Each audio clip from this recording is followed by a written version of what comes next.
ஓம் சாந்தி. அவ்யக்த முரளி 26/4/1984 அவ்யக்த பாப்தாதா மதுபன். இன்றைய முரளியின் தலைப்பு ஆன்மீக விசித்திர மேளாவில் அனைத்து பொக்கிஷங்களின் பிராப்தி. இன்று பாப்தாதா சந்திக்க வேண்டும் என்று குழந்தைகளிடம் இருக்கும் ஆர்வத்தை பார்த்து கொண்டிருக்கிறார். அனைவரும் தொலைதூரத்தில் இருந்து எதற்காக வந்திருக்கீங்கன்னு பாபா கேட்குறாங்க. சந்திப்பதற்காக, அதாவது மேளாவில் வந்திருக்கீங்க. இந்த ஆன்மீக மேளா விசித்திர மேளா. இந்த மேளாவில் சந்திப்பதும் விசித்திரமானது. விசித்திர ஆத்மாக்கள், அதாவது உடலற்ற ஆத்மாக்கள் விசித்திர தந்தையை சந்திக்கிறாங்க. இது கடல் மற்றும் நதிகளினுடைய சந்திப்பு அப்படின்னு பாப்தாதா சொல்றாங்க. ஈஸ்வரிய குடும்பத்தினர் சந்திப்பதற்கான மேளா. இந்த ஒரு தடவையினுடைய சந்திப்பினால அநேக தடவைகள் அனைத்து பிராப்திகளையும் செய்வதற்கான மேளாவாக ஆயிடுது. இந்த மேளாவில் திறந்த களஞ்சியம், திறந்த பொக்கிஷங்கள் கிடைக்கும். யாருக்கு என்ன பொக்கிஷம் வேணுமோ, எவ்வளவு வேணுமோ அந்த அளவு செலவின்றி அதிகாரத்தோடு எடுத்துக்க முடியும். இந்த லாட்டரியும் கூட தான். எந்த அளவு பாக்கியத்தில் சிரேஷ்ட லாட்டரியை பெற விரும்புகிறீங்களோ அந்த அளவு பெற முடியும் அப்படின்னு பாப்தாதா சொல்கிறாங்க. இப்போ லாட்டரி சீட்டை வாங்கிக்கிங்க, பிறகு பின்னால் நம்பர் வெளியாகும் என்று அப்படி கிடையாது. இப்போ என்ன பெற விரும்புகிறீங்களோ, எந்த அளவு பாக்கிய ரேகையை உறுதியான எண்ணம் மூலம் போட விரும்புகிறீங்களோ அந்த அளவு போட முடியும். ஒரு வினாடியில் லாட்டரியை பெற முடியும். இந்த மேளாவில் பல ஜென்மங்களுக்காக ராஜ பதவியினுடைய அதிகாரத்தை பெற முடியும். அதாவது இந்த மேளாவில் ராஜ யோகியாக இருக்கிறாங்க, வரும் பல ஜென்மங்களுக்கு விஸ்வராஜாவாக ஆக முடியும். எவ்வளவு பெரிய பிராப்தியினுடைய ஆசனத்தை விரும்புகிறீங்களோ அந்த ஆசனத்துக்கு முன்னாடி பதிவு செய்ய முடியும். இந்த மேளாவில் அனைவருக்கும் விசேஷமாக ஒரு பொன்னான வாய்ப்பும் கிடைக்கிது. அந்த பொன்னான வாய்ப்பு உள்ளபூர்வமாக என்னுடைய பாபா அப்படின்னு சொல்லுங்க, மேலும் தந்தையினுடைய இதய சிம்மாசனதாரியாக ஆகுங்கன்னு பாபா சொல்கிறாங்க. இந்த மேளாவில் ஒரு விசேஷ பரிசும் கிடைக்குது. அந்த பரிசு சின்னம் சிறிய, சுகம் நிறைந்த மற்றும் சம்பன்ன உலகம். அந்த உலகத்தில் என்ன விரும்புகிறீங்களோ அது எப்பொழுதுமே பிராப்தி ஆகுது. அந்த சின்னம் சிற உலகம் தந்தையில் தான் அந்த உலகம் இருக்குது. இந்த உலகத்தில் இருக்கிறவங்க எப்பொழுதுமே பிராப்திகளினுடைய, குஷிகளினுடைய ஆன்மீக ஊஞ்சல்ல ஆடுறாங்க. இந்த உலகத்தில் இருக்கிறவங்க எப்பொழுதும் இந்த தேகம் என்ற மண்ணால் அழுக்காகாம பரிஸ்த ஆகி மேலே பறந்து செல்லும் கலையில் பறந்து கொண்டே இருப்பாங்க. எப்பொழுதுமே ரத்னங்களோடு விளையாடுறாங்க. எப்பொழுதும் பரமாத்மானுடைய துணையை அனுபவம் செய்கிறாங்க. உன்னோடு தான் அருந்துவேன், நீ சொல்வதை தான் கேட்பேன், உன்னோடு தான் பேசுவேன், உன்னோடு தான் அனைத்து உறவுகளினுடைய அன்பை வச்சு நடந்து கொள்வேன், உன்னுடைய ஸ்ரீமத் படி கட்டளைப்படி ஒவ்வொரு அடியும் எடுத்து வைப்பேன் அப்படின்னு ஊக்கம் உற்சாகம் நிறைந்த குஷி நிறைந்த பாடலை பாடிக்கொண்டே இருப்பாங்க. அந்த மாதிரியான உலகம் இந்த சந்திப்பு மேளாவில் கிடைக்கிது. தந்தை கிடைத்தார், உலகம் கிடைத்தது. அந்த மாதிரி இது சிரேஷ்ட மேளா. அந்த மாதிரி மேளாவில் வந்திருக்கீங்கள் தான் இல்லையா அப்படின்னு பாபா கேட்குறாங்க. மேளாவை பார்த்து பார்த்து ஒரே ஒரு பிராப்தியில் அந்த அளவு மூழ்கிடுறீங்க. அதனால் அனைத்து பிராப்திகளையும் அடையாமல் இருந்துவிட்டன என்று அப்படியும் ஆகிவிட வேண்டாம். இந்த ஆன்மீக மேளாவில் அனைத்து பிராப்திகளையும் அடைய வேண்டும், நிறைய கிடைச்சிருக்குது என்று அதிலேயே குஷி அடைந்து சென்று விட்டேன் என்று அப்படி செய்யாதீங்க. முழுமையாக அடைந்து விட்டு செல்லுங்க. இந்த மேளாவில் அனைத்து பிராப்திகளையும் பிராப்தி செஞ்சிருக்கிறேனா என்று இப்பொழுது கூட சோதனை செய்யுங்க. எப்பொழுது திறந்த கஜானாவாக இருக்குது அப்படின்னா நிரம்பியவராகித்தான் செல்ல வேண்டும். பிறகு அங்கே உங்கள் இடத்துக்கு சென்றதுக்கு அப்புறம் இதையும் செய்ய வேண்டியதாக இருந்தது, எவ்வளவு தேவையோ அந்த அளவு செய்யலை அப்படின்னு சொல்லாதீங்க. அந்த மாதிரி கூற மாட்டீங்க இல்லையா அப்படின்னு பாபா கேட்குறாங்க. இந்த மேளாவினுடைய மகத்துவத்தை புரிஞ்சுக்கிட்டீங்களான்னு பாபா கேட்குறாங்க. மேளா கொண்டாடுவது அப்படின்னா மகானாவது, வந்து போவது மட்டும் கிடையாது, ஆனால் நிரம்பிய பிராப்தி ஸ்வரூபம் ஆகணும். அந்த மாதிரி மேலாவை கொண்டாடினீங்களான்னு பாபா கேட்குறாங்க. பொறுப்பாளராக இருக்கும் சேவாதாரிகள் என்ன நினைக்கிறீங்க அப்படின்னு கேட்குறாங்க. வளர்ச்சி விதியையும் மாற்றிடுது. வளர்ச்சி ஆவதும் அவசியம். மேலும் ஒவ்வொரு விதியில சம்பன்னமாகவும் திருப்தியாக இருப்பதும் அவசியம். இப்பொழுதோ இருந்தும் தந்தை மற்றும் குழந்தைகள் அப்படிங்கிற சம்பந்தத்துல சந்திக்கிறீங்க, அருகில வரீங்க, பின்போ தரிசனம் செய்தோம் என்று மட்டும் இருந்துடும் அப்படின்னு பாபா சொல்றாங்க. நல்லது. அனைத்து ஆன்மீக சந்திப்பு மேளாவை கொண்டாடக்கூடிய, அனைத்து பிராப்திகளின் சம்பூர்ண அதிகாரத்தை பெறக்கூடிய, எப்பொழுதும் சுகம் நிறைந்த சம்பன்ன உலகத்தில் இருக்கக்கூடிய, எப்பொழுதும் பிராப்திகளினுடைய குஷியின் பாடல் பாடக்கூடிய, எப்பொழுதும் சிரேஷ்ட வழிப்படி நடந்து கொள்ளும், கட்டளைப்படி நடக்கும் நல்ல பாத்திரமான குழந்தைகளுக்கு பாப்தாதாவினுடைய அன்பு நினைவுகள் மற்றும் நமஸ்காரம் செய்கிறாங்க. நாமும் நம்மளுடைய பாப்தாதாவுக்கு அன்பு நினைவுகள் மற்றும் நமஸ்காரம் செய்வோம். டீச்சர்களோடு அவ்யக்த பாப்தாதா சந்திக்கிறாங்க. எப்பொழுதும் நீங்கள் நினைவு மற்றும் சேவையினுடைய சமநிலை வைக்கிறவங்க, மேலும் எப்பொழுதும் தந்தையினுடைய ஆசீர்வாதங்களை பெறுறவங்க. எங்கு சமநிலை இருக்குமோ அங்கு தந்தை மூலமா இயல்பாகவே ஆசீர்வாதம் என்ன வரதானமே பிராப்தி ஆகுதுன்னு பாபா சொல்றாங்க. எங்கு சமநிலை இருக்குமோ அங்கு தந்தை மூலமா இயல்பாகவே ஆசீர்வாதம் என்ன வரதானமே பிராப்தி ஆகுது அப்படின்னு சொல்றாங்க. எங்கு சமநிலை இல்லையோ அங்கு வரதானமும் இல்லை. மேலும் எங்கு வரதானம் இல்லையோ அங்கு கடின உழைப்பு செய்ய வேண்டியதாக இருக்கும். வரதானம் பிராப்தி ஆகிட்டு இருக்குது அப்படின்னா அனைத்து பிராப்திகளும் சகஜமாக ஆகிட்டு இருக்குது. நீங்கள் அந்த மாதிரி வரதானங்களை பிராப்தி செய்யும் சேவாதாரி தான் இல்லையா அப்படின்னு பாப்தாதா கேட்குறாங்க. எப்பொழுதும் ஒரு தந்தை, ஒரே சீரான நிலை மற்றும் ஒரு வழியில் நடப்பவர்களாக ஆகியிருக்கீங்க. அந்த மாதிரியான உண்மையான சேவாதாரி எப்பொழுதும் தன்னை டபுளைட் அப்படின்னு புரிந்து சேவை செஞ்சுக்கிட்டே இருங்க. எவ்வளோ லேசாக இருப்பீங்களோ அந்தளவு சேவையில் சுமையற்ற நிலை இருக்கும்.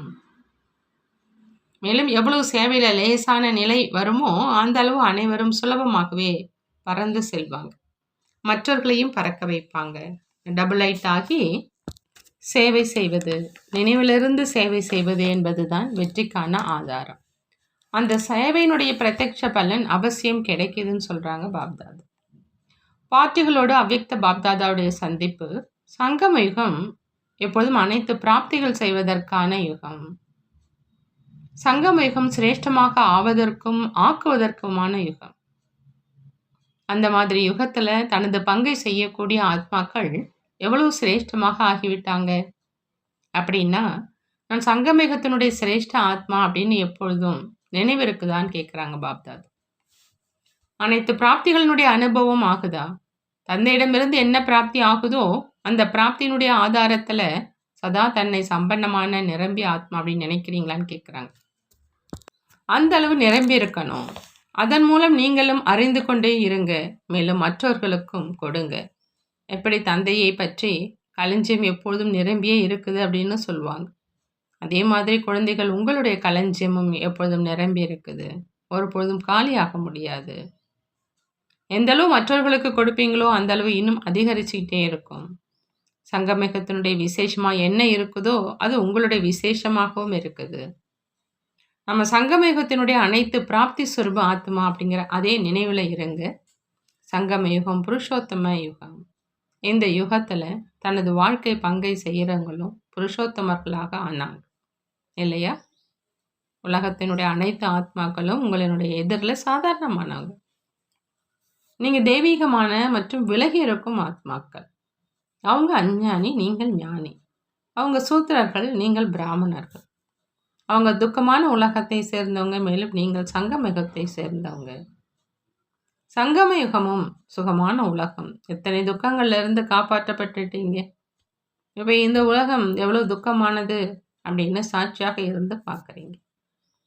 அதை ஒப்பிடும்போது நீங்கள் எவ்வளவு சுகமானவங்க, வித்தியாசம் தெரியுது தான் இல்லையான்னு கேட்க. ஆகையினால எப்பொழுதும் நான் புருஷோத்தம யுகத்தின் புருஷோத்தம ஆத்மா, சுகஸ்வரூப சிரேஷ்ட ஆத்மா அப்படிங்கிற இதே நினைவில் இருக்க சொல்கிறாங்க பாப்தாதா. ஒருவேளை சுகம் இல்லை, உயர்ந்த தன்மை இல்லை அப்படின்னா அது வாழ்க்கையே இல்லை. பாப்தாதா கேட்குறாங்க, எப்பொழுதும் நினைவினோட குஷியில் இருக்கீங்கள் தான் இல்லையா அப்படின்னு. குஷி தான் அனைத்தையும் விட மிகப்பெரிய ஆசீர்வாதம் மற்றும் மருந்து. எப்பொழுதுமே இந்த குஷியினுடைய மருந்து மற்றும் ஆசீர்வாதத்தை எடுத்துக்கிட்டே இருந்தீங்க அப்படின்னா, எப்பொழுதுமே குஷியாக இருக்கிற காரணத்தினால உடலினுடைய கணக்கு வழக்கம் தன் பக்கம் இழுக்காது. விலகி இருந்து மேலும் அன்பானவராக ஆகி உடலினுடைய கணக்கு வழக்கையும் முடிப்பீங்க. எவ்வளவுதான் பெரிய கர்ம விளைவை அனுபவிப்பதாக இருந்தாலும் அதுவும் ஈட்டிலிருந்து முள்ளாக ஆயிடும். பெரிய விஷயமாக அனுபவம் ஆகாது. இது கணக்கு வழக்கு அப்படின்னு ஞானத்தின் ஆதாரத்தில் தெரிஞ்சுக்கிட்டதுனால மிகவும் குஷியோடு கணக்கு வழக்கை முடிப்பவர்களுக்கு அனைத்தும் சுலபமாக ஆயிடுதுன்னு பாபா சொல்கிறாங்க. அஞ்ஞானியோ ஐயோ ஐயோ அப்படின்னு கதறுவாங்க. மேலும் ஞானி எப்பொழுதும் ஆஹா இனிமையான பாபா, ஆஹா நாடகம் அப்படிங்கிற நினைவில் இருப்பாங்க. ஆஹா இனிமையான பாபா, ஆஹா நாடகம் அப்படிங்கிற அந்த நினைவில் இருப்பாங்க. எப்பொழுதும் குஷினுடைய பாடலை பாடுங்க. நான் வாழ்க்கையில் என்ன அடைய வேண்டுமோ அதை அடைஞ்சிட்டேன் அப்படிங்கிற இதை மட்டும் நினைவு செய்யுங்க. என்ன பிராப்தி தேவையாக இருந்ததோ அவை அனைத்தும் எனக்கு கிடைச்சிருச்சு.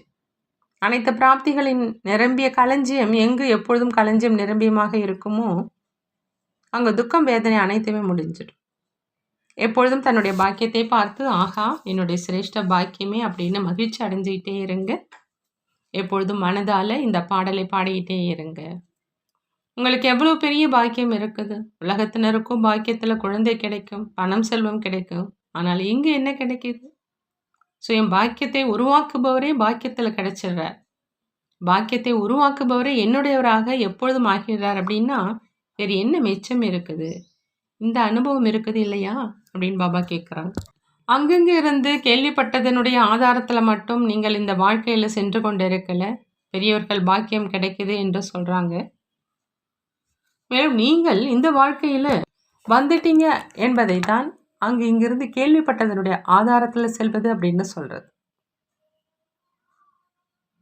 கேட்பதனால புரிஞ்சுக்கிறாங்களா அல்லது அனுபவத்தினால புரிஞ்சுக்கிறாங்களா? கேட்பதனால புரிஞ்சுக்கிறீங்களா அல்லது அனுபவத்தினால புரிஞ்சுக்கிறீங்களா? அனைவரும் அனுபவிகளா? சங்கமேகமே அனுபவம் செய்வதற்கான யுகம். இந்த யுகத்தில் அனைத்து பிராப்திக்கான அனுபவம் செய்ய முடியும். இப்போ என்ன அனுபவம் செஞ்சிட்ருக்கீங்களோ அது சத்தியுகத்தில் இருக்காது. இங்கே என்ன நினைவு இருக்குதோ அது சத்தியுகத்தில் உள்ளடங்கி போயிடும். இங்கே தந்தை கிடைச்சிருக்கிறார் என்று அனுபவம் செய்கிறீங்க, அங்கே தந்தையினுடைய விஷயமே இருக்காது. சங்கமே யுகமே அனுபவம் செய்வதற்கான யுகம். இந்த யுகத்தில் நீங்கள் அனைவரும் அனுபவிகளாக ஆயிட்டீங்க. அனுபவி ஆத்மாக்கள் ஒரு பொழுதும் மாயாவிடம் ஏமாற்றம் அடைய முடியாது. ஏமாற்றம் அடையிறவங்களுக்கு துக்கம் ஏற்படுது. அனுபவத்தினுடைய அதிகாரம் உள்ளவங்க ஒரு பொழுதும் ஏமாற்றம் அடைய முடியாது. எப்பொழுதுமே வெற்றியை பிராப்தி செய்து கொண்டே இருப்பாங்க. எப்பொழுதும் குஷியாக இருப்பாங்க. ஆகையினால தற்சமயத்து சீசனினுடைய வரதானமான அனைத்து பிராப்தி சொரூப திருப்தியான ஆத்மா அனைவரையும் திருப்திப்படுத்துபவன் என்பதை நினைவில் வைங்க அப்படிங்கிறாங்க பாபா. நல்லது. பாப்தாதா அவனுடைய எதிரில் வருமான வரி அதிகாரி அமர்ந்திருக்கிறாங்க. அவங்களுக்காக சொல்லப்பட்ட இனிமையான மகா வாக்கியங்கள். தன்னுடைய வீட்டிற்கு வந்திருக்கிறேன் அப்படின்னு புரிஞ்சிட்டு இருக்கீங்கள் தான் இல்லையா அப்படின்னு அவங்கள்ட்ட கேட்குறாங்க பாப்தாதா. இந்த வீடு யாருடையது? பரமாத்மானுடைய வீடு என்பது அனைவருடைய வீடாக ஆனது இல்லையா? அப்படி உங்களுடைய வீடாகவும் ஆனது இல்லையான்னு அவங்கள்ட்ட கேட்குறாங்க. வீட்டுக்கு வந்திருக்கீங்க, இதுவும் மிக நல்ல காரியம் செஞ்சுருக்கீங்க. இப்போ இன்னும் வேறு நல்லதிலும் நல்ல காரியம் என்ன செய்யணும்? சிறந்ததிலும் சிறந்ததாக செய்யணும். மேலும் உயர்ந்ததிலும் உயர்ந்தவராக ஆகணும். இதுவோ வாழ்க்கையினுடைய லட்சியமாக இருக்கவே இருக்குது. இப்போது நல்லதிலும் நல்லதாக என்ன செய்யணும்? என்ன பாடத்தை இப்பொழுது கூறினோமோ அந்த ஒரு பாடத்தை மட்டும் உறுதியாக்கிட்டீங்க என்றால் இந்த ஒரு பாடத்தில் அனைத்து படிப்புகளும் நிரம்பி இருக்குது.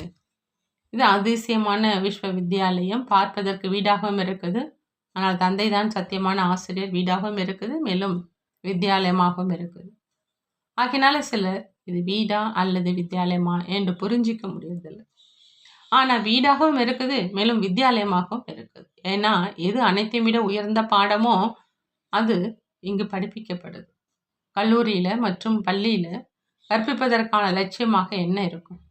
சரித்திரவானாக ஆகணும், சம்பாதிப்பதற்கு தகுதியானவராக ஆகணும், பரிவாரத்தை நல்ல முறையில் பாலனை செய்பவராக ஆகணும் அப்படிங்கிற இந்த லட்சியம்தான் இருக்கும். இங்கே அந்த அனைத்து லட்சியமும் நிறைவேறி விடுது. ஒவ்வொருவரும் சரித்திரவானாக ஆகிடுறாங்க. பாரத தேசத்தினுடைய தலைவர்கள் என்ன விரும்புகிறாங்க? பாரதத்தினுடைய பாபுஜி, அதாவது மகாத்மா காந்திஜி என்ன விரும்பினாங்க? பாரதம் கலங்கரை விளக்கு ஆகணும் அப்படிங்கிற இதைத்தான் விரும்பினாங்க இல்லையா? பாரதம் உலகத்தின் ஆத்மீக சக்திக்கான கேந்திரமாக ஆகணும்னு விரும்பினாங்க. பாரதம் உலகத்தின் ஆத்மீக சக்திக்கான கேந்திரமாக ஆகணும் அப்படின்னு விரும்பினாங்க. அதே காரியங்கள் இங்கு குப்த ரூபத்தில் நடந்துட்டு இருக்குது. ஒருவேளை ஒருவராவது ராம் சீதைக்கு சமமாக ஆகிட்டாங்க அப்படின்னா ஒரு ராம் சீதையின் காரணமாக ராம் ராஜ்யம் ஏற்பட்டுச்சு. மேலும் அனைவரும் ராம் சீதைக்கு சமமாக ஆகிட்டாங்க அப்படின்னா என்ன ஆயிடும்? இந்த பாடம் கடினமானது கிடையாது, மிகவும் சுலபமானது. இந்த பாடத்தை படித்து உறுதியாக்குனீங்க அப்படின்னா நீங்களும் சத்திய ஆசிரியர் மூலமாக ஆன்மீக சான்றிதழும் பெறுவீங்கன்னு பாபா சொல்கிறாங்க. மேலும் வருமானத்திற்கான ஆதாரத்துக்கு உத்தரவாதமும் பெற்றுக்கொள்வீங்க. மற்றபடி அவசியம் அதிசயமானது. தாத்தாவும் தாத்தாவினுடைய தந்தையும் இங்கே தான் படிக்கிறாங்க அப்படின்னா பேரன்களும் கொள்ளு பேரன்களும் இங்கே தான் படிக்கிறாங்க. ஒரே வகுப்பில் இருவர்களுமே படிக்கிறாங்க. ஏன்னா இங்கே ஆத்மாக்களுக்கு கற்பிக்கப்படுது, உடலை பார்ப்பது கிடையாது, ஆத்மாவுக்கு கற்பிக்கப்படுது. 5 வயது குழந்தையாக இருந்தாலும் கூட அவங்களும் இந்த பாடத்தை படிக்க முடியும். மேலும் குழந்தை அதிக காரியம் செய்ய முடியும். மேலும் யார் வயோதிகர் ஆகிட்டாங்களோ அவங்களுக்கும் இந்த பாடம் மிக அவசியம். இல்லை அப்படின்னா வாழ்க்கையில நம்பிக்கை இழந்துடுவாங்க. படிக்காத மாதர்களுக்கும் உயர்ந்த வாழ்க்கை வேண்டும் இல்லையா? ஆகையினால சத்தியமான ஆசிரியர் அனைவருக்கும் படிப்பிக்கிறார் அப்படின்னா நீங்கள் என்ன செய்வீங்க? பாடத்தை படிப்பீங்கள் தான் இல்லையா?